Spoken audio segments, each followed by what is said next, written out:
Okay မင်္ဂလာပါကျွန်တော်တို့အခုဒီနေ့စက်တီဖုန်းလေး no power နဲ့လာတဲ့ဖုန်းလေးကိုပြုပြင်မှာဖြစ်ပါတယ်။ရင်ဦးဆုံးကျွန်တော်အသွင်ကျိုးနဲ့စမ်းကြည့်တယ်။ဘာမှတုံ့ပြန်မှုမရှိပါဘူး။အဲ့တော့ကျွန်တော်တို့စပြီးတော့ပြုပြင်ပါမယ်။စပြီးတော့ပြုပြင်ဖို့အတွက်ကျွန်တော်တို့အရင်ဆုံး central လေးကိုကျွန်တော်ဖြုတ်လိုက်ပါတယ်။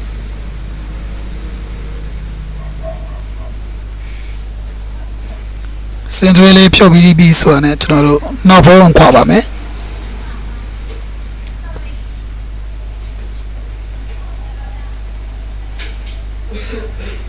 နောက်ဘုံခွာဖို့အတွက်ကျွန်တော်တို့ဟီကန်လေးနဲ့ကျွန်တော်တို့အပူနဲ့လေကိုမျှတအောင်ပေးပါမယ်အပူနဲ့လေကိုမျှတအောင်ပေးမှကျွန်တော်တို့ကကော်လေးတွေနဲ့လောက်ထားတာဆိုတော့ကော်လေးတွေမပြောတော့အောင်လို့ကျွန်တော်တို့အပူကိုမျှအောင်ပေးရပါတယ်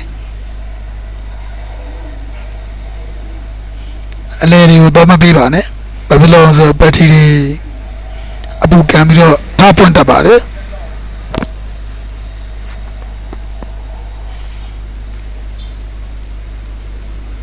ကျွန်တော်လက်လေးတွေနဲ့စမ်းကြည့်တာပေါ့ဗျာဒါမှလည်း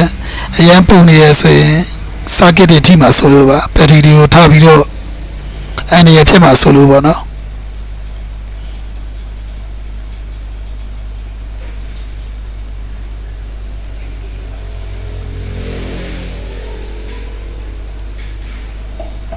โอเคဒါဆိုရင်ကျွန်တော်တို့ဖုန်းမှာလိုအပ်သလောက်အပူလေးရပြီဆိုတာနဲ့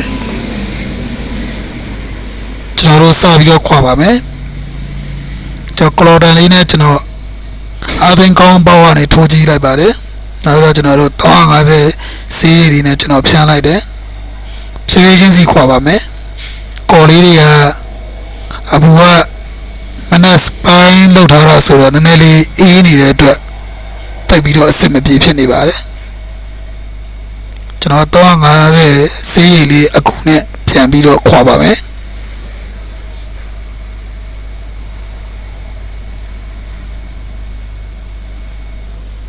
ဖြည်းဖြည်းချင်းစီခွာပါအရင်မလုပ်ဖြစ်ပါနဲ့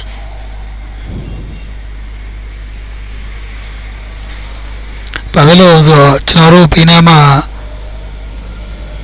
မမြင်ရတဲ့ကျိုးလေးတွေဖြစ်နေတဲ့အတွက်ကျွန်တော်တို့ဂရုတစိုက်ခွာပေးရတာဖြစ်ပါတယ်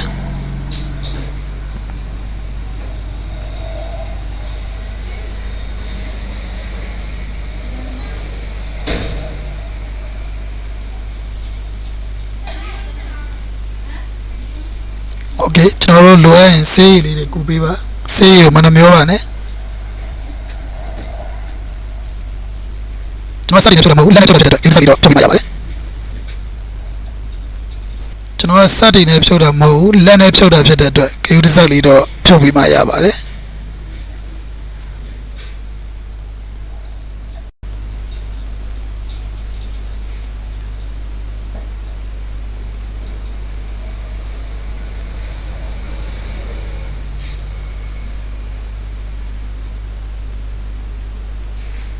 ပါဝါကီးလေးနဲ့မှာပါဝါကီးချိုးလေးတွေ fingerprint ချိုးလေးတွေပါတယ်ဆိုရင်ဂရုစိုက်ပြီးတော့လုပ်ပေးပါ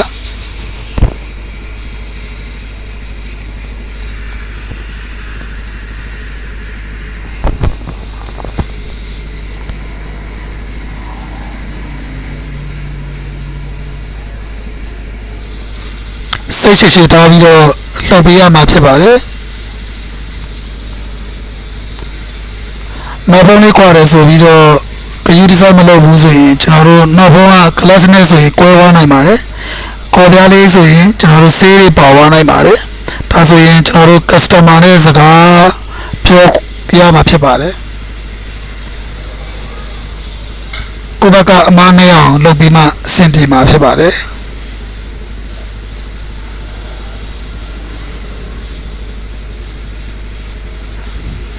โอเคဒါဆိုရင်ကျွန်တော်နောက်ဘုံခွာပြီးသွားပါပြီ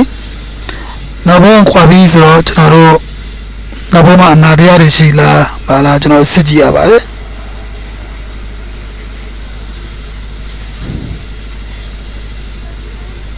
နောက်ပြီးတော့ကျွန်တော်တို့နတ်တွေဖြုတ်ပါမယ်နတ်တွေကို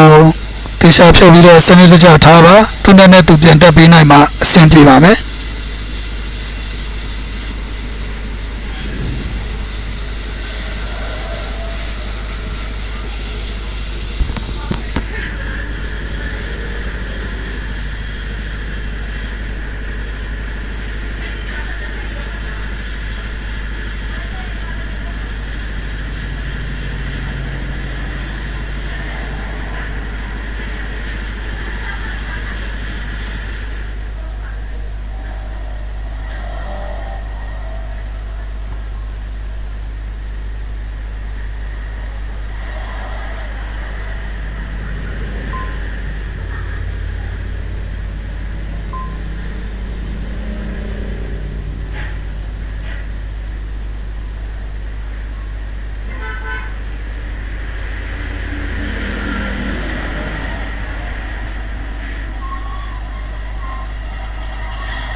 အဲ့တော့ century အပေါက်နားကနေဖြည်းဖြည်းချင်းစီခွာပါမယ်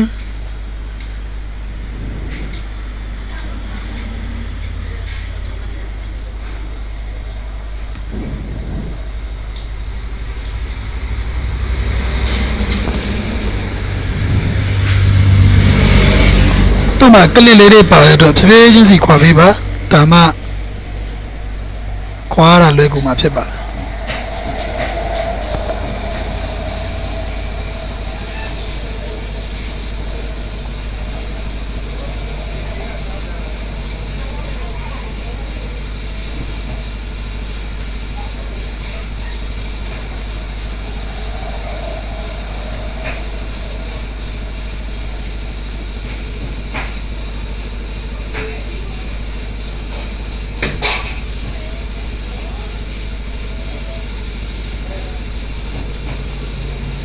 ကျွန်တော်တို့ဗီဒီယိုဖြုတ်ပါမယ်ဗီဒီယိုဖြုတ်ပြီးရတယ်ကျွန်တော်တို့ဘာလုပ်ရမလဲဆိုတော့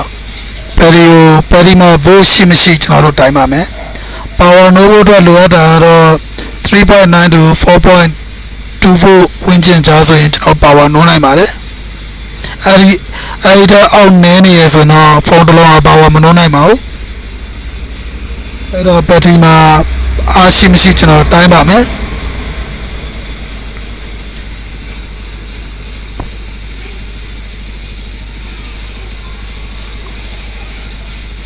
ဖုန်းတက်မလာဘူးဖြစ်နေတယ်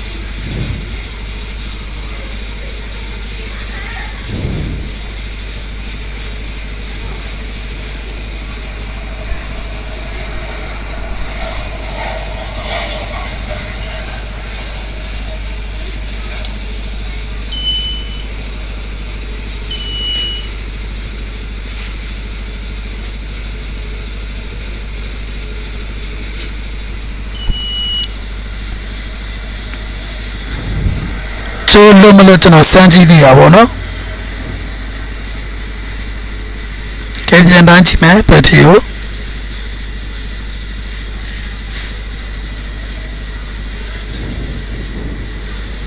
ကျွန်တော်တို့ဒါဘက်ထရီငုတ်ကိုတိုင်းနေတာပေါ့နော်ဘက်ထရီငုတ်ကိုတိုင်းနေတာဖြစ်တဲ့အတွက်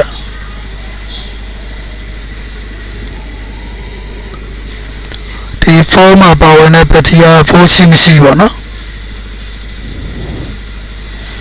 power battery မှာဖို့ရှိနေတဲ့အတွက်ကျွန်တော်တို့ battery ကိုပြန်တက်ပါမယ်တက်ပြီးတော့ power နှိုးကြည့်ပါမယ်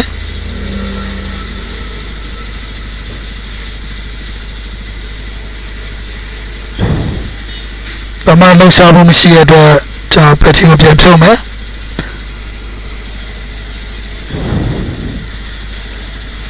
နောက်တော့ကျွန်တော်တို့battery မှာဖုန်းရှိမရှိသိချပြန်စမ်းပါတယ်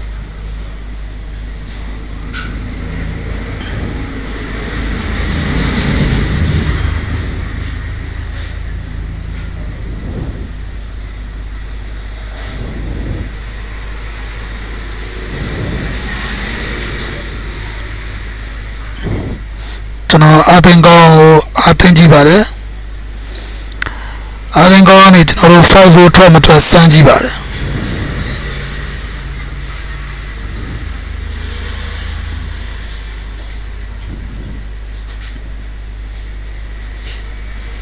နောက်တော့ကျွန်တော်တို့အောက်ရှမ်း socket ကိုဖြုတ်လိုက်ပါတယ်ဒီအောက်ရှမ်း socket အထိုင်နားမှာ5ဘူးရောက်မြောက်ကျွန်တော်စမ်းကြည့်ပါတယ်ကဲကျွန်တော်အောက်ရှမ်း socket နားမှာ5ဘူးရောက်နေပြီဆိုတော့အောက်ရှမ်း socket ကိုပြန်တက်ပါတယ်နောက်တော့ကျွန်တော် battery ကိုပြန်တက်လိုက်ပါမယ်အာသင်ကြိုးထိုးရတဲ့အတွက်အာသင်ကြိုးကိုပြန်ဖြုတ်လိုက်ပါဦးမယ်နော်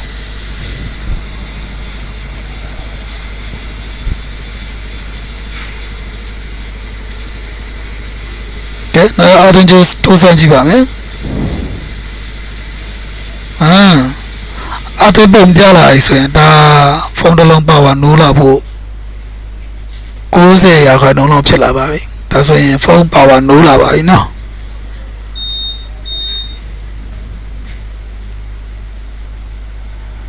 ကျွန်တော်ပါဝါကင်းနေပြီးတော့ပါဝါနိုးစမ်းကြည့်ပါမယ်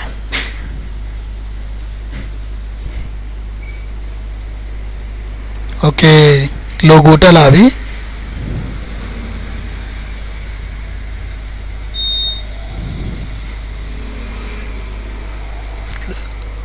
ဒါဆိုရင်ဖုန်းကပါဝါနိုးလာပြီလို့ခေါ်လို့ရပါတယ်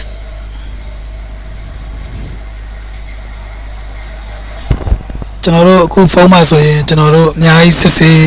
လိုက်ရတဲ့အဖြစ်မျိုးမတွေ့ရပါဘူးno power နဲ့လာတယ်ဆိုပေမဲ့လည်းကျွန်တော်ဆက်လိုက်ရတာတော့မီတာတန်ကန်ပြီးတော့ကျွန်တော် no power တစ်လုံးဖြည့်ရှင်းသွားတဲ့နည်းလေးပါပဲ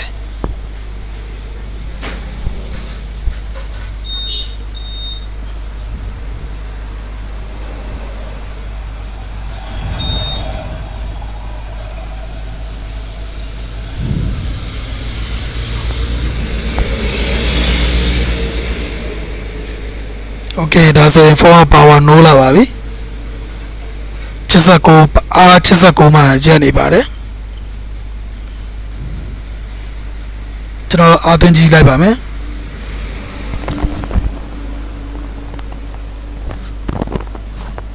အကုန်လုံးစင်ပြေတာဖြစ်တဲ့အတွက်